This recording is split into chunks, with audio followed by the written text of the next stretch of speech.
Good afternoon and welcome to the Conscious Broadcast. I'm Danielle Kane and I'm really excited to introduce my guest today, Ian Robinson. And Ian is a Reiki Master teacher based in the north part of England.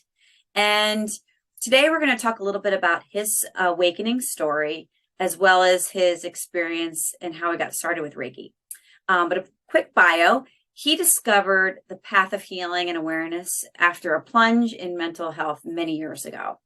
After the healing, he knew it was his mission to share, teach, and bring awareness from within to everyone. So we have this inner power within us to heal on all levels. Then using Reiki on top really enhances this ability. As we awaken one step at a time, more and more of us are healing and becoming aware of more. And I couldn't agree with him even more. So I'm going to welcome him, and I hope you enjoy the episode. Well, welcome, Ian, to the Conscious Broadcast. Woohoo! Woo! I'm really excited. We're both recording today, so this is going to be a fun chat. And I've been following Ian probably for 6 months now, I'd say, through Telegram. So I'm really excited. He is a Reiki Master teacher, and his channel that I've been following is all about Reiki Zen, and he posts a whole bunch of awesome content, which hopefully people watching here will be able to link up because we're connected on YouTube as well.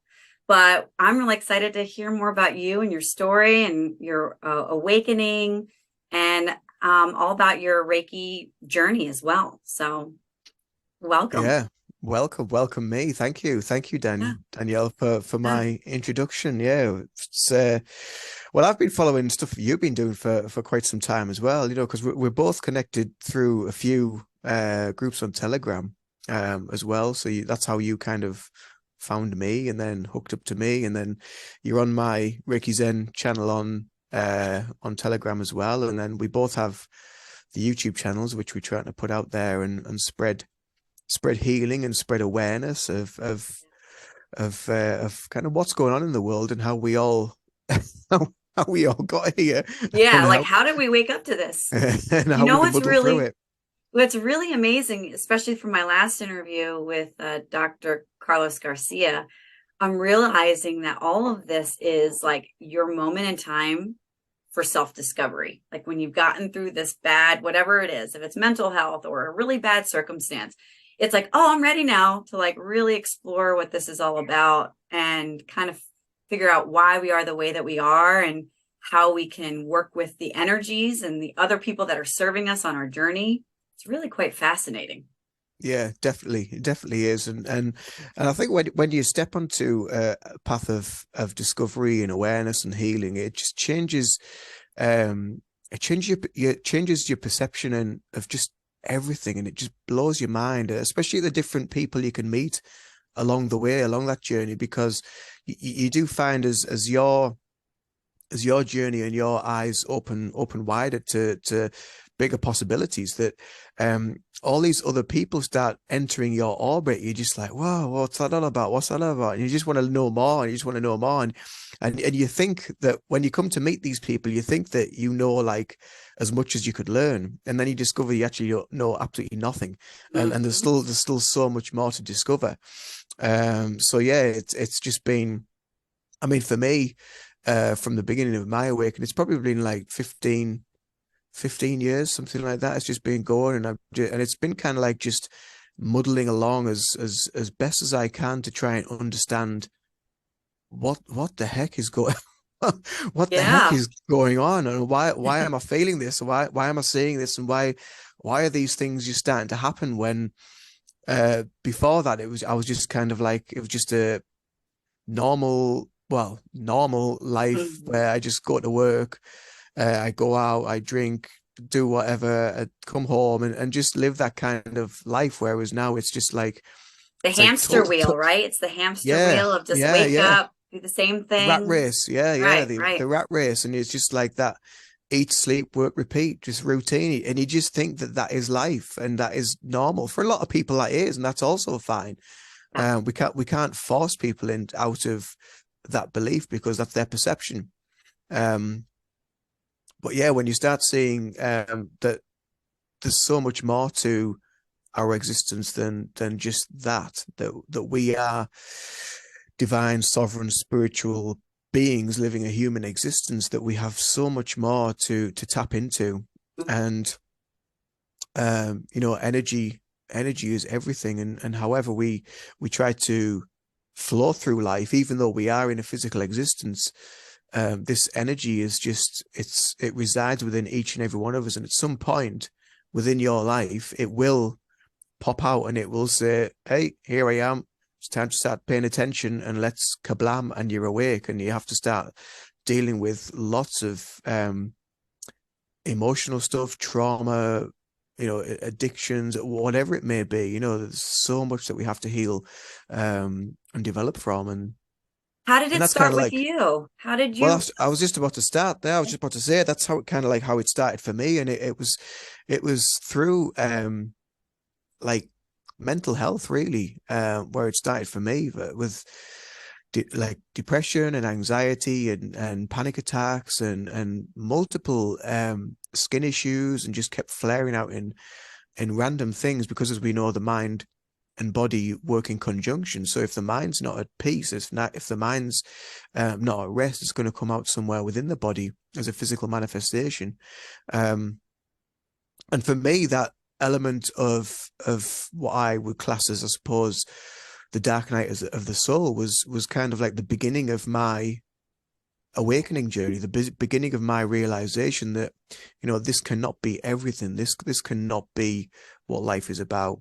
And I suppose if it wasn't for that, then, I mean, I may have done. I have often questioned and wondered if I would still meet the same people that I did along my journey. But I think inevitably it would have happened at some point anyway in this life, whether it was at that point or later down the line, I don't know. But I'm just truly thankful that I did meet the people that I did at that time, because it was just a random, again, coincidental phone call. That I just got a random phone call from a friend of my brother's who wanted to meet up, and we became quite close, became quite friendly, and he wanted to uh, obviously learn more about what was going on with me, with my mental health and stuff like that. And he's actually quite a religious guy, but he's also very open. So he does question a lot of stuff as well. And it was down to him asking me if I'd ever tried meditation. And I was that guy, well, no, I never tried anything like that before in my life. And then started it, did a few meditations, quite short, just built up over time. And yeah, that was it. That it was just that kind of, it was that eureka moment, because when I did finally get into those places of meditation and of what I now call awareness, um, it made me realize that these voices can stop. That this feeling can end. Can I ask you a And question real quick? So this happened in 2008, around that time. You said 15 years uh, ago, I would say probably maybe 2010 ish. 2010, 2010. Because Yeah. I'm always curious of when people are awakening, right? And Mm, I also have another question that just with you saying about meditation, you've never done it before. I mean, I've tapped into yoga here and there. I'm not really much of, and I know there's different forms of yoga, but I don't see a lot of the people that are into yoga that are connected spiritually. It's more of like a fitness yoga now. Can you mm. explain your understanding of the connection where someone really can tap into that Kundalini experience, or really, really, I guess, be tapped into this, what we would call it, our awakening, or just our knowing? Mm. I've just never had that experience with yoga. Yeah, I mean, I haven't myself either. I mean, I find yoga quite difficult. I have tried it and I find it quite difficult. I'm nowhere near as flexible as what I used to be years. I mean, I used to Right, do like martial arts years ago, so I was quite flexible.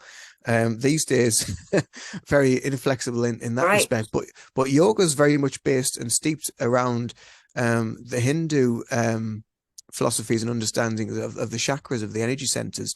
So all the poses represent a chakra. And that's where a lot of that comes from. So that energy that you're working with when you're in these poses is actually working that energy within that center, or it's said to be working the energy in that center. So obviously your root chakra, sacral chakra, solar plexus, whatever. And so I'm guessing that that is where it comes from. Yeah. But although saying that, there are some yoga practitioners and videos that I have followed that have gone further down, I suppose, the deeper relaxation bent of Mhm. yoga, where it's just been a case of just sitting and just being cross-legged or in seiza or whatever you want to call it. Right. And it's just more of like a more of a meditative yoga than it is like Yeah, and physical. just following the breath and just Yeah. focusing on the breath and being aware of your body, being full awareness to your body and how your body is feeling. And if there is any discomfort or aches or pains, just bring your awareness to that. And with your follow your breath and actually breathe that away, breathe them aches and pains away. Um, so that is kind of like, I mean, I don't have a lot of knowledge or practice within yoga, but I do know that's where a lot of the forms and shapes originate Yeah. around the chakras, and then that kundalini energy that everybody's got and everybody experiences at some point within their awakening is what's basically Yeah. in your root chakra, and it just goes up and works its way up the chakras and opens Sure. them up one by one. Well, I thank you for even just having a little conversation about it because I kind of threw you in another direction here. But it's nice that you obviously can relate because you work with the chakras all the time.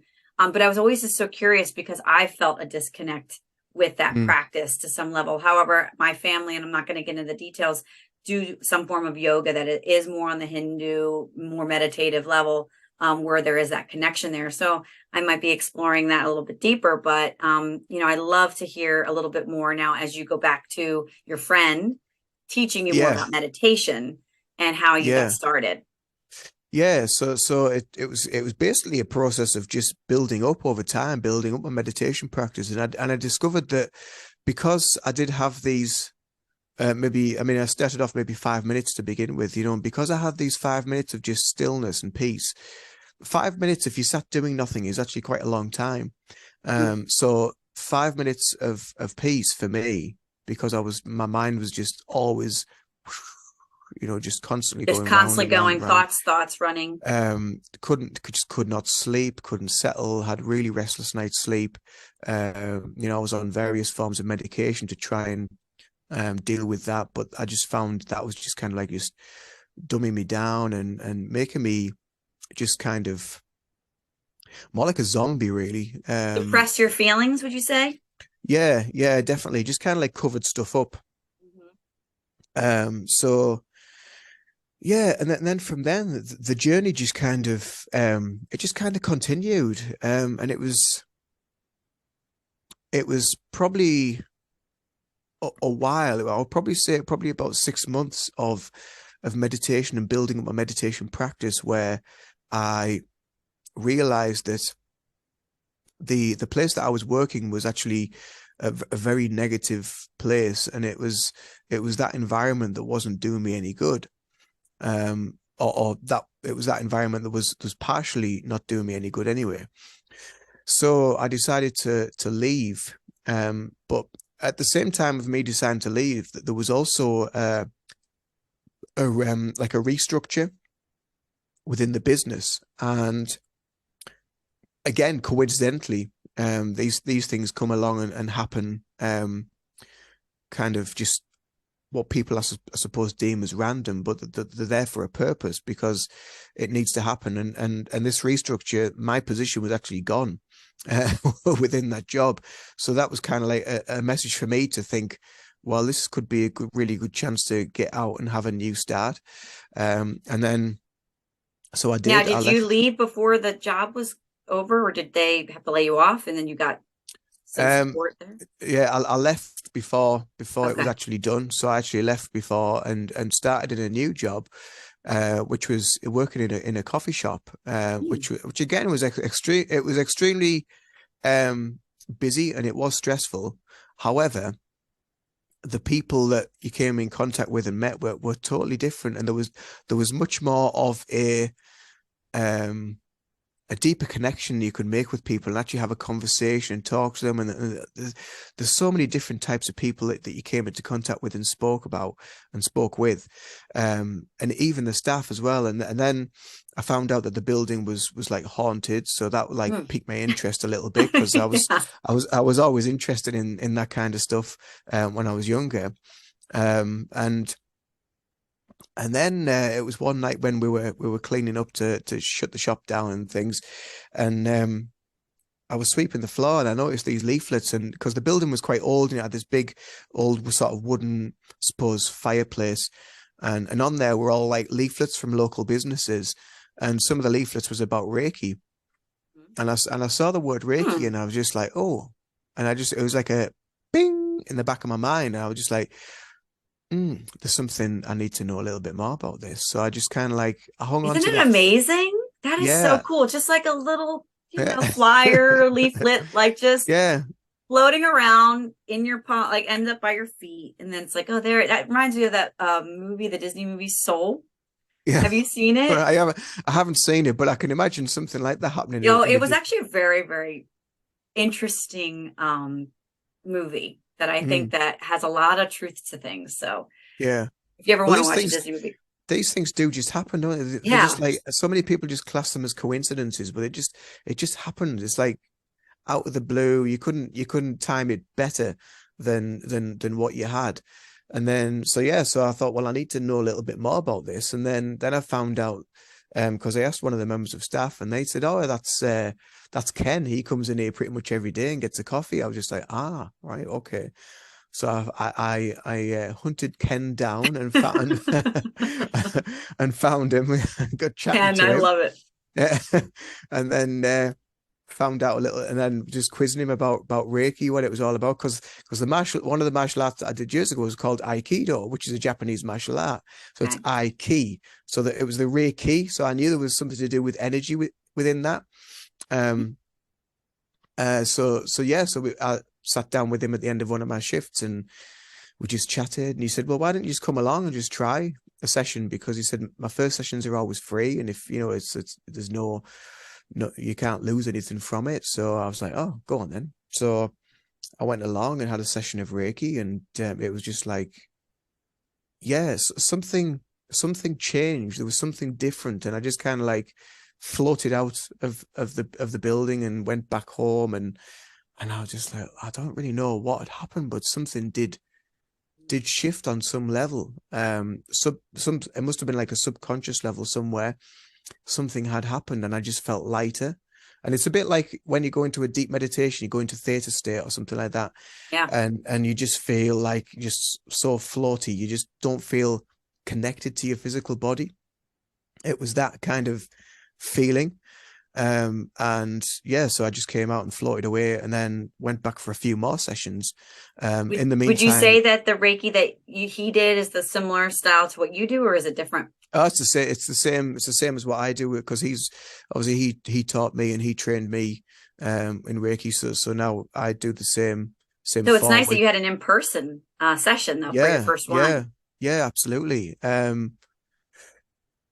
mean, trying to like put distance Reiki into context to get people to kind of Yeah. I wonder what. think they're all great. Anything that involves trying to raise our vibrations and give healing. I mean, who wouldn't Mm, want that? I mean, yeah, for me personally, I do. yeah, But I know I've had different types of Reiki too. I've had one with sound healing in it, and the mm, tuning forks, and one where there was actual physical contact too. yeah, And yeah, both yeah. were amazing. The Mm, second one with physical contact, she's like, I don't normally talk, but she started talking, and all of a sudden I went into like a theta state, mm. and I was speaking through my higher consciousness. Wow, right. So Yeah, you must have gone really deep. we went really deep. Yeah, Yes. yeah. Yeah. That's So did amazing. he tell me a little bit about his method on you? So his method was basically the contact hands-on method. and just basically worked from the head down and just worked down the chakra system. And that's how we tend to work around that, although we try to use more of I try to use more of an intuitive process within the heal. So what I feel drawn to, the area of the body that I feel drawn to go to, rather than just use a process. But we do teach the chakras and train with the chakras, just to give people an understanding of where things are and where the energy centers are within that philosophy, and how these different chakras can affect us physically and vibrationally and on all the different levels through mind, body, and spirit. So that was his method. Just contact. And I was kind of made aware of, when I had my eyes closed, I was made aware of colors, Mhm. and I was seeing lots and lots of colors. Which And then colors in particular? Anything like stick out or? it was just kind of like purples and blues and greens, Yes. which are like connected to like third eye, crown, heart, all those sorts of colors. And even now, when I'm doing Reiki, or if people are receiving Reiki, they'll often say, "Oh, well, I'm seeing colors." And I'm like, "All right, okay, well, them colors are usually attributed to what healing is going on within those areas." So, the green for the heart, the light blue for the throat, red for the root chakra. And as you can see from Your chart behind, or your that tapestry? that one there, the wall hanging. Yeah. It's actually a curtain now, but yeah, the Yeah. wall hanging. Um, Yes. so yeah, so that's kind of like how we work. But I mean, in Japanese, in the teaching behind the traditional Japanese Reiki, that there's no kind of real chakras involved. I mean, I think they use the crown, the heart, and what they call, I suppose, the hara, which is like, I suppose, the sacral chakra. It's about the navel, and that's the main chakras that they use. But the rest of it is totally intuitive process, and they just go to where they feel drawn to. So that's like the method that we try and teach as well within our practice now. Yeah, that's great. Oh, so Mm, awesome. So I think I briefly told you that I'm like attuning myself. I've taken it really slow, mm. it consistent as a practice. So do you practice it every morning on yourself? Tell me a little bit about your daily routine, as a person, and or what you would recommend for maybe people in general, of how often they should get Reiki from somebody, or if they're interested in attuning to it. I know that's a lot, but just curious from your perspective. Yeah, I mean, if you can instill a routine within your day, then it really does form a discipline, and it forms a routine. And if you do it so many times, it just becomes a main staple of your day. And if you don't, if you do skip a few days and you don't, and you kind of come out of that routine, it's a bit like when you go to the gym. If you build a routine of going to the gym and you go every day, and then you skip a few days, and it takes you such a long time to get back into that flow. It's Yeah. exactly the same with Yeah. healing. It's exactly the same with meditation. If you can create that discipline and just follow that calling, that you're doing this for you, for betterment within yourself. And so whether it's meditation, whether it's Reiki, whether it's whatever form of healing practice it might be, if you can instill that and use that every day, if you can. But I know it's not, in the Western world, it's not feasible to always be able to find time to do it every day. But But we can. I mean, meditation, if it's 15 minutes, 20 minutes, I find with young well, that's it. kids, if it's like, because I'm trying to do all the positions, and like spending 2 minutes per each. I mean, that's just what I've kind of starting with. Yeah, It can go on for like 35 minutes, 45 minutes, absolutely. Yeah. But I mean, even even, further if you find like I need more attention there, right? yeah, I mean, meditation doesn't have to be a long, drawn out process. You can just spend 5 minutes, Even with just Reiki meditation, if you're, yes. Reiki meditation, even just a normal meditation. I mean, Yeah. meditation is incredibly healing anyway, as it is.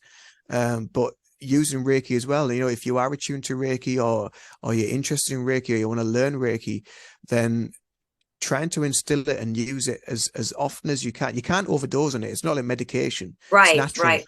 a natural form of healing. So you can't overdose on it. It will only help um, make you feel better, make you feel lighter. It'll help you in so many different ways, such as clarity of mind, being able to solve problems, aches, pains, mental health, Yeah. Just giving you some get up and go, or being able to make you help you relax. If you're highly strung and always on the go and just can't settle down, you just need to relax, bring that down and just calm, bring that calm into your life.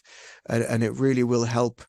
And I think some people think, oh, well, I've been calm for so long, and I just need some get up and go and whatever. You just, well, why?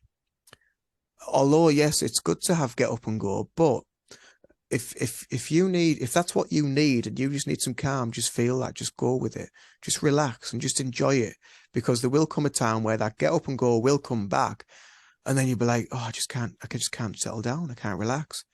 So it's just about trying to find a balance between the two, and create that sort of even keel. Yeah.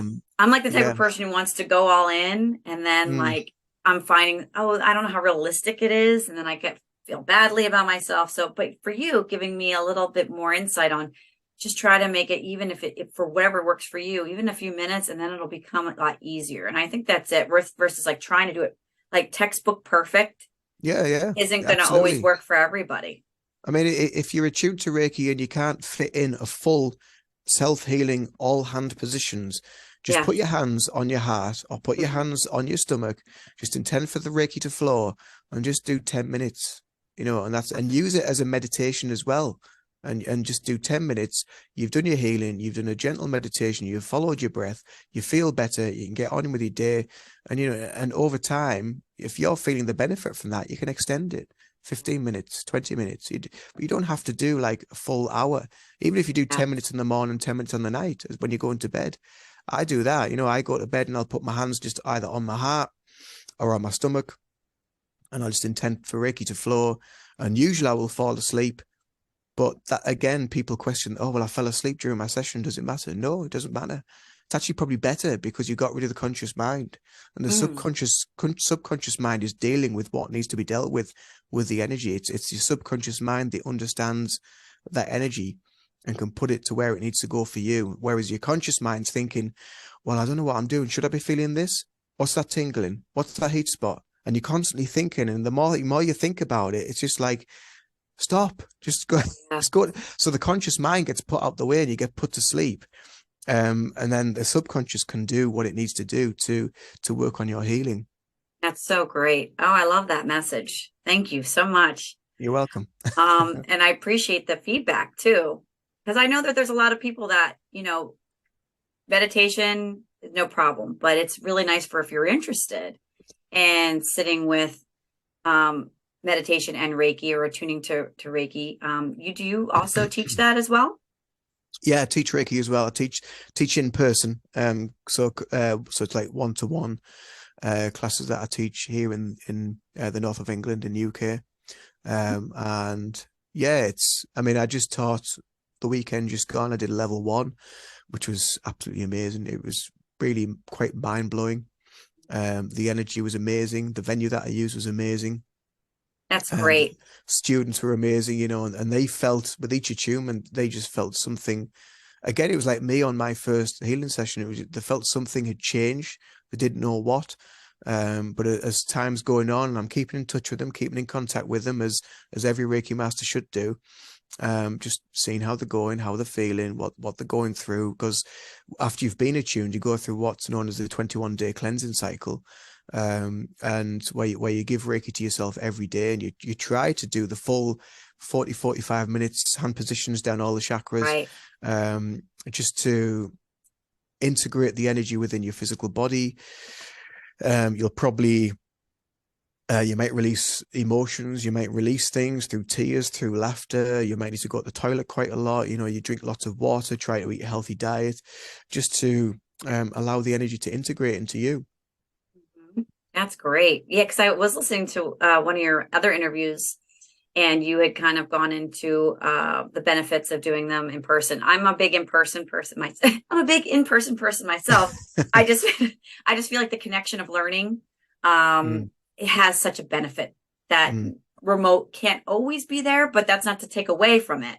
But I yeah, think from a learning, it's just like when you go to university, I yeah, prefer to be in class than being online. But there's some that are easily to take online. Yeah. So would you recommend someone if they were to get attuned to go get this done in a certain with a certain place? Obviously, if they're from the United States, they can't come to you necessarily, but where would you Yeah, recommend them to start?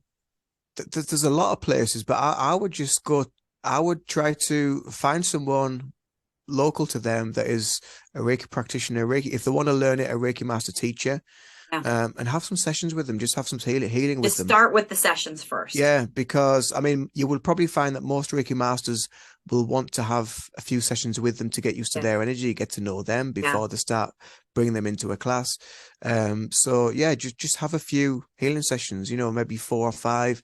Just see what it's all about, see what you feel, see if it's beneficial for you. It might not be for you. You might Right. need to try something else. So Reiki isn't Right. for everybody. But yeah, Because I didn't and even know then what attunement meant. Someone's like, "Are you attuned?" I'm like, I've had it." yeah, So I didn't realize that attunement means because I really needed personal healing because I was going to see everybody. I was going to the chiropractor. I was having my husband work on me and doing tissue work. And I'm like, I need to get a handle of this on myself. I can't mm, go to someone every day trying to get healing. I'm obviously mm, doing something that's not allowing myself to allow. So that's why I was really interested in the concept of attuning. But mm. would you say that most people were probably more or less better at receiving Reiki, or it really is by each person?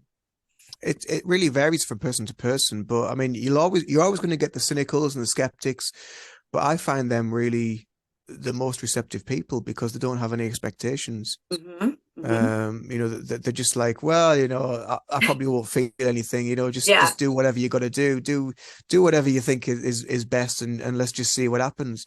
And 9 times out of 10, they'll just be like, wow, Yeah. they just won't know what to expect. That they'll have probably see things. They'll just have a deep sense of calm, and also you probably find that a lot of cynical people and skeptical people are very one ungrounded and two have a closed crown chakra because they're not accepting to this energy, and plus they also have probably some sort of insecurity within themselves which is affecting the root chakra.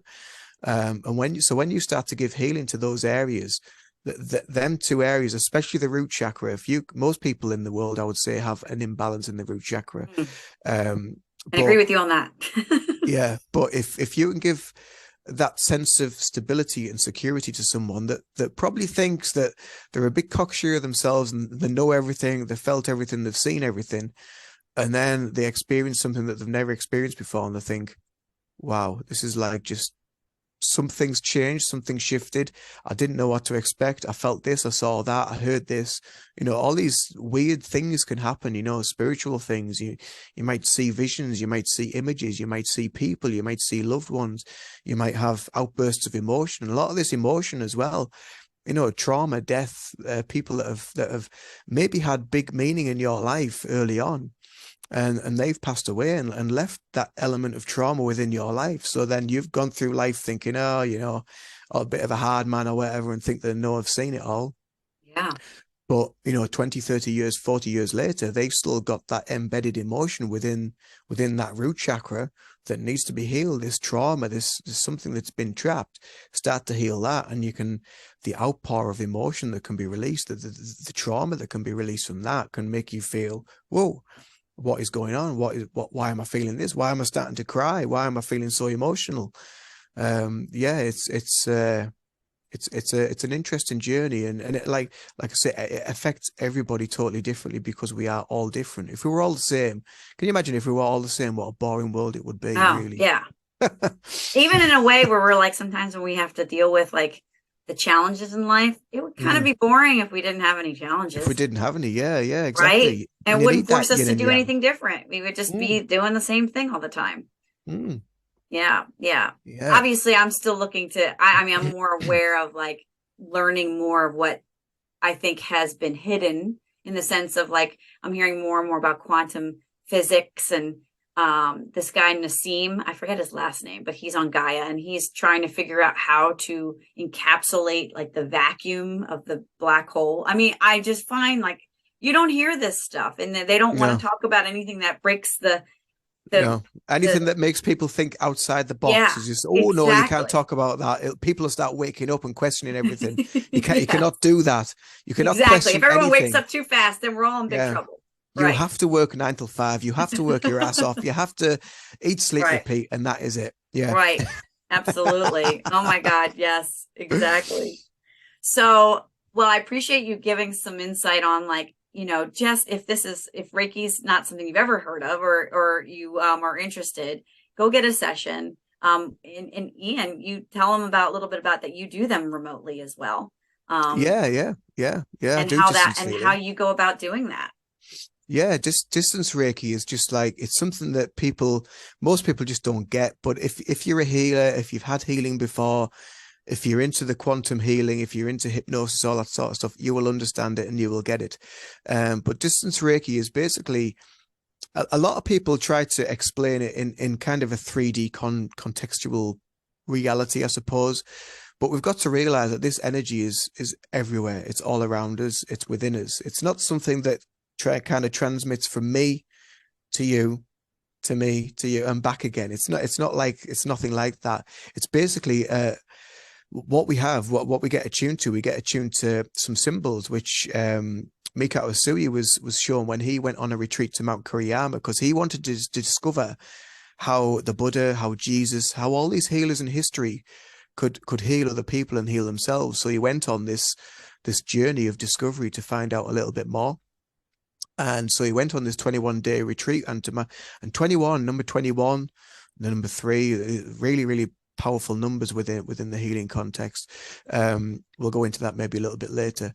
But he went on to this retreat on Mount Kuriyama, and on the last day of the 21st day of meditation and just going through all this process, he was actually what the scriptures and what the books sort of write out is he was given enlightenment, and he was shown these symbols and these signs. And when he researched what he'd seen, he drew them all down, researched what he'd seen. These are all signs and symbols that have been used repeatedly throughout history, and he saw them in his third eye during a meditation. And so in his eagerness to go back to the Buddhist monastery where he was, to explain that he'd found out how to do it, he's found these symbols, and he actually tripped and stubbed his toe, and his toe was bleeding running as he was running down the mountain. And then he remembered this healing force that he's come into contact with. So he used Reiki on himself, and the bleeding had stopped. And then he went back to the monastery and explained the whole process of what had happened. And then from that point, Reiki, this healing energy, had been rediscovered. But I mean, it's in many different forms throughout history. The Egyptians used it. Yeah. They call it Sekim, it's been used for like thousands and thousands of years. But he rediscovered it on that Well, and I in that believe on time. the I had a whole little packet to read that not everyone was given the ability to teach Reiki in the beginning. It was only Yeah, it was. Japanese, right? And it had to Yeah, be males or females. It was all males. And then I yeah. think there was only one female left in the town. And then they, that's the story that I kind of read. Yeah, So it was mainly a male dominant thing. And really Reiki it's down to Mrs. Takata from Hawaii that brought Reiki to the right, West. right. Because she was taught Reiki by Chijuri Hayashi, I think his name was, and he was like a student of Asui. Yeah. And I think And it was like the last of a bloodline, and like we were going to lose all knowledge. So we had to yeah, pass it everything on. was going to go, so we had to Yeah. pass it on. So then she had to be able to give, and when she came to pass away in 1980, there was only 22 Reiki Masters in the world, so it's still relatively new healing art. Yeah. So yeah, so and then from then on, it's just been a case of people understanding, learning, healing, finding out more about it, to the point now where we have probably millions of Reiki practitioners around the world. Yeah. I want you to go into the signs and symbols a little. I mean, symbols, everything to do with symbols, everything to do with Reiki, it's all intention. Yeah. Everything is intention. So if your intention is of the highest of good, then it'll work. If it's not, it won't work. Okay. It'll just stop. And yeah, but I mean, the other person has to be kind of, they have to be knowing and accepting to it. So that's kind of like a little bit of code of ethics to do with that as well. So the other person has to be aware that, or accepting to the Reiki. There are sort of special circumstances, with emergency treatments of Reiki. If someone's in like a crisis state or having a panic attack, then you can just place your hand on them, on the chest, on the heart, on the back, on the head, and just intend for Reiki to flow and just to help, and alleviate what they might be going through. And so yeah, it can be used in certain situations for again, for the highest good. But yeah, I mean the symbols vibrationally, they all have a different frequency, and that's something recently that's been talked. I watched a video, I can't remember where it was, but there was a thing about symbols, mandalas, and this frequency that they all have, and they played like various frequencies through. When you see sounds going through like a speaker, and it Mhm. sort of like vibrates like that. Well, they had all this sand on a speaker, and they were playing all these different frequencies, and the sand formed all these different shapes. Yeah. Um, these mandalas, these frequency shapes, and so this is where the science of Reiki and the science of the Reiki symbols come from, because they all have a frequency. So we have what's known as the time distance symbol, which is where basically energy and spirit, that there is no time, space, distance, nothing. Everything is now. Mhm. So when you use that symbol, it's just like it's an instant connection. There is no time and distance. So that's why I could send Reiki to you on the other side of the Right. world, because I've used the time distance symbol. There is no distance. It is just Do now. you use that every time you do distance Reiki? I That use it every symbol? time, even on myself. I'll use it on myself, because also what happens is, if you use that symbol within your own healing, the energy that you're getting is also healing past life. Yeah. It's It's like also infinite healing. healing. Yeah, Yeah. it's healing everything on that linear Right. level, whichever lifetime needs healing That's going to it. awesome. Cool. So it's really is an amazing symbol. How It's many symbols limitless. are there? Is there a handful or is there like a lot? In my method of Reiki, there's four in total. But there's so many different forms of Reiki now. I mean, there's Karuna, Holy Fire Reiki. They all have like a whole bunch of other symbols. Tibetan Reiki has more symbols. But again, it's all intention. The Yeah. intention is Yeah. the focus. So yeah, and then I use I've got there's the emotional mental symbol, which helps to bring balance to the mind, to the emotions. It's also good for using for actually clearing and protecting rooms as well. It's a really good protection symbol to use. There's the power symbol, which is the chakra symbol, which gives power to all the other symbols to actually, and it puts that higher frequency of energy and power from the universe for those other symbols to function fully. And then there's the master symbol, which you receive attunement to that once you've done your master level. And then once you incorporate that, it really does open up a whole host of other things as well. And then preparing rooms, you use the master symbol quite a lot for preparing rooms for when you want to do teaching and attunements as well. Mhm. Really cool. Mm, I love it. I mean, I was never ever aware of any of this stuff because it was part of the rat race. I was mm, too busy to do any of this kind of work. But I guess I'd started at chiropractic. So I'm really yeah. excited that I was able to. I cried the first time I got an adjust before I got the adjustment because I'm like, they're going to break my neck. I didn't know what to expect.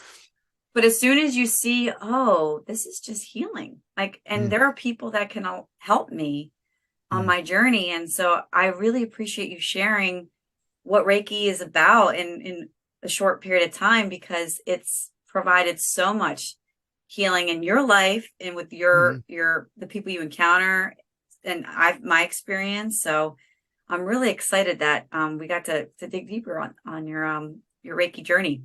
Yeah, definitely, Yeah. definitely. Yeah. Is there anything else that you would want to say about the Reiki work that you do or that, would help us to kind of wrap our mind around um how expansive or big this is, or what would you recommend for someone who's brand new? I would just recommend just to book a treatment, get a treatment, just try it out. whether it's with me or, distance Reiki, wherever you are in the world, it doesn't matter. Again, time and distance, it knows no bounds. As long as you're open to receive it, you will receive it. A lot of people expect sort of like massive grand things to happen, but they don't always happen. I tend to receive a lot of, especially with distance work, I get a lot of kind of intuitive downloads and information spiritually, where I'll just get given information that I will just see or feel or sense, or just have an awareness of something that needs to be passed on to the other person. Yeah, when you were sharing with Shannon, I thought that was really cool with all that you were knowing what her emotions were, and I that was mean, like, really cool. for me to know that that's what she was going through, and she's in Australia and I'm sat here in Yeah. England, and I had no idea. I mean, I do connect with her quite regularly, but I had no idea, genuinely had no idea that she was feeling emotional. There was something personal that was going on that she was feeling. But yeah, it came through, and I tend to feel that empathically when I use a teddy bear. Mm-hmm. So I have the teddy bear, and that's what we call a surrogate or a correspondence for Reiki. And basically, that the bear, once you intend to use the bear for Reiki, that becomes a person. So you have to treat that with the utmost of respect, because that's the other person. But it's a bit like in contact sessions with me. So with contact healing, I get more of an empathic connection to the person. So I'll feel or things that are going on with them, or maybe things around the body. I mean, when I did my Reiki level 1 course, there was supposed to be another girl on the course, but she couldn't make it. She cancelled last minute. So then Ken had to try and like work out, right, what we're going to do, who's he going to practice on. So he brought in some guest stars, some ringers and whatever, to come in and receive free Reiki from me. And the first guy that came in, and I was given a healing session to him, and I felt something going on in my knees, and I didn't really know what it was. So at the end of it, I said to him, have you got like problems with your knees by any chance? And Ken just laughed, and he pulled his trousers up, and he'd had 2 knee replacements. Gosh. And Wow. then Ken was a bit worried, because he was like, people aren't supposed to feel this. This isn't like part of Reiki. But then he realized it's because I was so kind of in tune, Yeah. that Now, would he you consider knew. yourself an empath or Oh no? yeah, yeah, Yeah. yeah, definitely. Now, once the session's over, you don't carry any of that, or do you have to do No, anything to? That's no. good. I mean, I once I clasp my hands, session's over, session's done. I'll do a little bit of cleansing work on myself. I will disconnect everything. I will ask for anything that needs to be disconnected to be disconnected. But as soon as I clasp my hands, that's my sign to my guides that the session's over, finished, and I have no connection to that person anymore. So it's done and dusted, and they let me know what they feel, and if whatever I've said kind of resonates with them on some level. Oh, that's wonderful. Mhm. Oh, Ian, you're awesome. Oh, I would really like to connect further with you after this too, because you're perked my interest. And so No, I'd okay. love to explore what it's all about to do the distance Reiki for sure. So if you just can quickly, because we're going to post this up, can you just tell us the channels and where we can find you? Yeah, so my website is reikizen.co.uk. My YouTube channel is Ian Robinson Reiki Zen. I have Instagram and Facebook. My Instagram is Reiki Zen _ Ian. My Facebook is Reiki Zen. That's the page. We need to And my connect. I'm and so bad. my Telegram is Reiki Zen _ Ian. And I only remember them because I've written them down as well. So So I'm like the same thing. I'm like, what is what is it again? Does that channel one have an again? underscore? Did I put a comma in that? I can't remember. But I'm glad that you're on. I know when I wrote down what you were on Instagram and Facebook, so we'll have to connect as well Yeah, because I'm yeah, on yeah, there as yeah, well. Just continue to share this great knowledge with everybody that you yeah. brought forth today. So, is there anything else that you'd like to share before we wrap up? I think that's about it for today. I think that's enough for people to try and Yeah. comprehend and get their heads around, isn't Yes, exactly. it? Well, thank you so much, Ian. Oh, you're welcome. You're Don't welcome. forget, everybody, to like and subscribe to the Conscious Broadcast, and we look forward to seeing you on the next episode. Have a wonderful day.